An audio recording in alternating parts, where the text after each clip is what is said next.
Single entry சாப்டரில் exercise 23 பார்க்கலாம். Okay, the books of Mr. X showed the following position on 112019. Okay, அப்படின்னா இது opening balance. Then cash transactions read the following. Okay, இதெல்லாம் நடந்திருக்கு transactions. அதுக்கப்புறம் on 31/12 closing balance அது கொடுத்துருக்காங்க. So opening balance இருக்குது, க்ளோசிங் பேலன்ஸ் இருக்குது, தென் ட்ரான்சாக்ஷன்ஸ் இருக்குது. Okay, prepare trading and P&L account for the year அப்படிங்கிறாங்க. ஸோ நமக்கு இப்போ இதிலேருந்து இங்கே டீட்டெயில்ஸை பார்த்தீங்கன்னா ட்ரான்சாக்ஷன்ஸை பார்த்தோன்னா பர்ச்சேஸ் சேல்ஸ் ரெண்டுமே இல்லை. கரெக்டாக? அப்போ ஃபஸ்ட்டு ஸ்டெப் வந்து we have to prepare creditors account that will show purchases. Second step, debtors account that will show sales. Third step, then trading account that will show gross profit. Okay, yeah. Then fourth is P&L that will show net profit. சரி, இப்போ debtors account போடலாம். அதுக்கு opening balance debtors 4683. Okay, நான் இங்கே some போட்டிருக்கேன். Opening debtors 4683. ஓகேயா? Okay, then receipt from customers 21,246. Okay, போட்டாச்சு. By cash போட்டுருங்க ரிசிப்ட் சைடில். Okay, then closing balance debtors 5670 credit side வரும். அதாவது டெட்டாஸில் வந்து பேலன்ஸ் இன்க்ரீஸ் ஆனால் டெபிட் பண்ணணும், ரெடியூஸ் ஆனால் கிரெடிட் பண்ணணும். ஓகே, கிரெடிட்டாஸில் அப்படி ஆப்போசிட், இன்க்ரீஸ் ஆனால் கிரெடிட் பண்ணணும், ரெடியூஸ் ஆனால் டெபிட் பண்ணணும். Okay, so balancing figure is sales. Okay, 22,233. So trading அக்கௌண்ட்டில் பை சேல்ஸ் போட்டுருங்க. ஓகேயா? அடுத்தது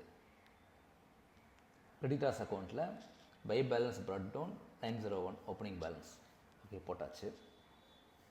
okay, then payment to creditors 9036. Okay, 9036. Then closing balance 1600. Closing balance போட்டாச்சு. Okay, so credit purchase is 9735. ஓகேயா? So to purchases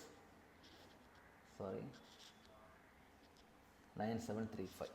okay, so அது இதெல்லாம் balancing நம்பர்லேருந்து வருது.